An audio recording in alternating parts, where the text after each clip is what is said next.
السلام عليكم ورحمة الله وبركاته. أهلا وسهلا بحضراتكم. زي ما اتعودتم حلقتنا فيها كل الأحداث اللي تخص الأهلي، فيلا بينا نبدأها مع بعض. قبل ما نبدأ حط لايك للفيديو واعمل اشتراك في القناة لو لسه مش مشترك علشان يجيلك كل جديد. أخبار الأهلي: إقبال ضعيف من جماهير الأهلي على حجز تذاكر مباراة الفريق أمام استاد أبيجان الإيفواري بسبب الأسعار المبالغ فيها. مدرب استاد أبيجان الإيفواري يصف الأهلي بريال مدريد أفريقيا ويؤكد على صعوبة مواجهة الغد وأمله في الخروج منها بنتيجة إيجابية. محلل أداء الأهلي يحذر مارسيل كولر من خطورة الجناح الأيمن لفريق استاد أبيجان الإيفواري قبل مواجهة الغد، ويطالبه بضرورة الحد من خطورة هذا اللاعب حتى لا يهدد مرمى الشناوي. ويؤكد كذلك على ضرورة الحديث مع اللاعبين عن الارتداد للدفاع عند فقدان الكرة بسبب السرعات الكبيرة التي يمتلكها الخصم في الهجمات المرتدة. دروس خصوصية في الأهلي من مارسيل كولر لمدافعي الفريق للتعامل بشكل جيد مع الكرات العرضية لتجنب تكرار الخطأ الكارثي الذي حدث أمام الاتحاد السكندري.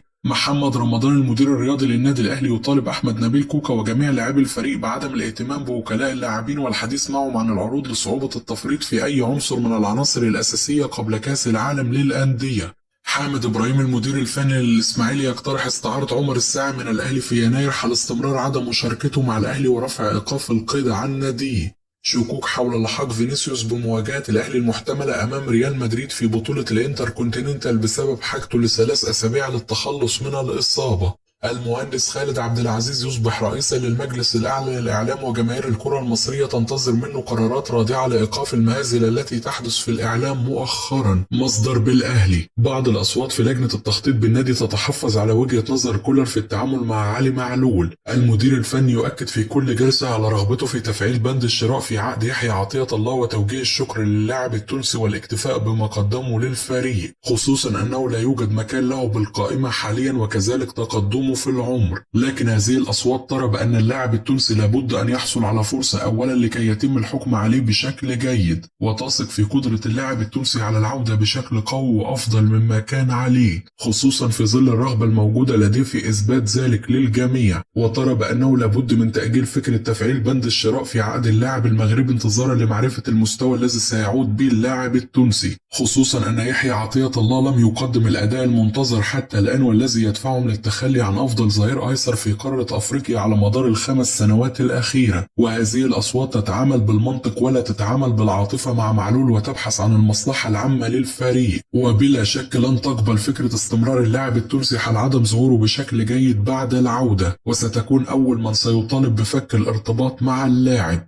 جماهير ليفربول الإنجليزي تنتقد إدارة ناديهم بشدة بسبب تصريحات محمد صلاح الأخيرة، والذي أكد فيها أنه لم يفاتحه أحد في التجديد وأنه أقرب من أي وقت مضى من الرحيل. الإعلام السعودي وليد الفراج ينصح محمد صلاح بترك الدوري الإنجليزي وهو في أفضل فتراته وقبول أحد العروض السعودية وعدم تكرار ما فعله العام الماضي وتمسكه بالاستمرار هناك رغم عدم تقديره بالشكل المناسب. وزارة الشباب والرياضة تعلن في بيان رسمي اتخاذها إجراءات فعالة للحد من انتشار ظاهرة المراهنات في منافسات كرة القدم المصرية، وتؤكد أنها لم تمنح أي شركة مراهنات موافقات للعمل في مصر مثلما تحدث أحد أعضاء مجلس النواب. محمد ناجي جدو المدرب المساعد لنادي بيراميدز ينتقد تصريحات رئيس المنظمة المصرية لمكافحة المنشطات في أزمة رمضان صبحي، ويطالبه بالصمت قليلا لحين صدور قرار نهائي في تلك الأزمة. جماهير نادي الزمالك تهاجم ميدو الذي كشف رئيس نادي أحد السعودي كذبه وتدليسه في واقع تسديد شيكابالا لركلة الجزاء المثيرة أمام الأهلي في السوبر المصري، وتأكيده وقتها بأن شيكابالا لم يكن يبحث عن اللقطة بل قام بتسديدها بسبب رفض مشلاك التسديد. طبيب نادي الزمالك يؤكد حاجة ناصر ماهر ل10 أيام للتعافي من الإصابة ويبرئ اللاعب من تهمة ادعاء الإصابة لتعديل عقده. ريال مدريد يستعيد خدمات لوكاس فاسكيز قبل مواجهة ليفربول في دوري أبطال أوروبا ويفقد خدمات فينيسيوس بسبب الإصابة.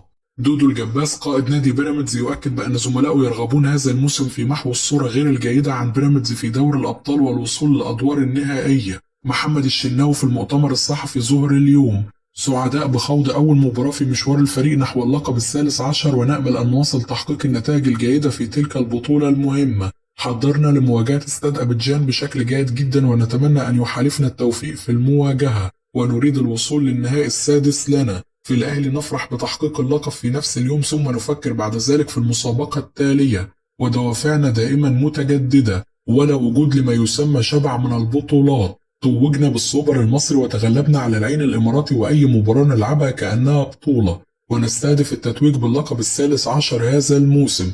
الكل يريد الفوز على البطل، وهو ما يضعنا دائما في مواجهات صعبة، لكننا على قدر التحدي. نتحدث دائما كلاعبين عن أهدافنا في كل بطولة، وتحقيق اللقب أمر مهم لنا ولجماهيرنا. مارسيل كولر: سعداء جدا ببداية دور المجموعات ونحن حامل لقب البطولة. سنواجه خصم قوي ويملك لاعبين مميزين يسعون لتقديم أفضل ما لديهم، وجاهزين لمواجهته بمساعدة جماهيرنا لتحقيق الفوز على استاد أبيجان. وسام أبو علي يغيب للإصابة غدا ولا أعلم موعد عودته، لكن أتمنى أن يعود في أسرع وقت ممكن. وسام يلعب دور كبير معنا ويساعدنا في المباريات بشكل كبير بالأداء والمجهود الذي يقدمه، لكننا نملك لاعبين آخرين بجودة مختلفة وكل لاعب له خصائص مختلفة. وأتمنى ألا يكون غياب المهاجم الفلسطيني عامل سلبي أمام استاد أبيجان.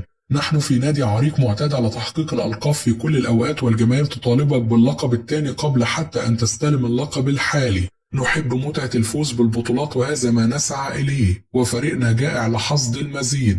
مشكلة الإصابات ليست في وسام أبو علي فقط، لكن بشكل عام نفتقد لاعبين مميزين ويجب تجهيز البدلاء. وأقول للاعبين دائما يجب أن تخرج أفضل ما لديك في التدريبات، والجميع سيحصل على فرصته. فنحن نلعب أكثر من 70 مباراة في الموسم، ومن الطبيعي أن نعتمد على كافة اللاعبين. فالعناصر التي تشارك باستمرار لا يمكنها أن تلعب كل هذه المباريات بلا شك. تحدثت مع اللاعبين عقب مباراة الاتحاد السكندري في الدوري عن السلبيات والإيجابيات، وأطالبهم بتجهيز أنفسهم للمشاركة في أي وقت ومساعدة الفريق. مدرب باتشوكا المكسيكي: بالطبع نطمح لمواجهة الأهلي في نصف نهائي بطولة الإنتر كونتيننتال في قطر، ولكن علينا التركيز في تخطي عقبة بطل كوبا ليبرتادوريس في ربع النهائي أولا. بطولة الإنتر كونتيننتال هي الأكثر تقديرا في العالم، وحارسون على ترك بصمة جيدة في المشاركة بالبطولة. سنتواجد في قطر بداية من 6 ديسمبر استعدادا للمباراة الأولى الصعبة، لأن الفريقين البرازيليين أتلتيكو مينيرو وبوتافوجو يمتلكون جودة عالية. وإذا حققنا هدفنا بالتأهل من المواجهة المعقدة سنفكر في الأهلي الذي يعتبر أيضا خصم قوي جدا ويملك لاعبين جيدين ومدرب ممتاز مثل مارسيل كولر. الأهلي أطاح بالعين الإماراتي بعد مباراة كبيرة، لكن نتمنى أولا أن يحالفنا الحظ أمام بطل أمريكا الجنوبية للتفكير فيه. وإذا حدث ذلك متأكد أننا سنكون أمام عقبة أخرى كبيرة وهي مواجهة الأهلي، لكن لا نريد استباق الأحداث. واجهنا الأهلي من قبل في كأس العالم للأندية باليابان، لكن الموقف كان مختلف وهناك لاعبين ومدربين مختلفين أيضا. نملك لاعبين مميزين وعرف في الفريق مثل المغربي أسامة الإدريس الذي أعتبره من الطراز الرفيع. بالنسبة لكأس العالم للأندية فسيكون الأمر أكثر تعقيدا بوجود فرق كبيرة مثل ريال مدريد ومانشستر سيتي، لكن سنذهب إلى أمريكا بشغفنا وحلمنا لإثبات أنفسنا. لكن التركيز حاليا على بطولة الإنتر كونتيننتال. الدوري المكسيكي قد انتهى ونلعب مباريات ودية بكثافة لنجهز أنفسنا بشكل جيد لهذا الحدث. أحمد بلال: توقعت أن يحرز الاتحاد السكندري التعادل بسبب عدم إحراز الأهلي للهدف الثاني في المباراة الأخيرة، وهي سيناريوهات معتادة في كرة القدم.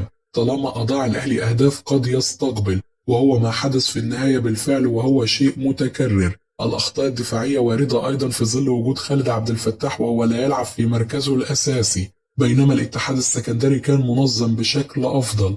الأهلي عندما تعاقد مع لاعبين في الصيف الماضي ضم يحيى عطية الله وأشرف داري ثنائي منتخب المغرب، ويوسف أيمن حافظ مدافع منتخب قطر، وعمر الساعي الذي كان من أفضل لاعبي الإسماعيلي الموسم الماضي. والنادي لم يضم سوى لاعبين مميزين رغم إصابة أشرف داري، والإصابات خارج إرادة النادي وليس بالضرورة طالما تعاقد أي فريق مع كواليتي مميز أن يتألق. فهناك لاعبين مثل بوجبا الذي انتقل لليونايتد ولم يقدم المردود المطلوب منه ثم رحل.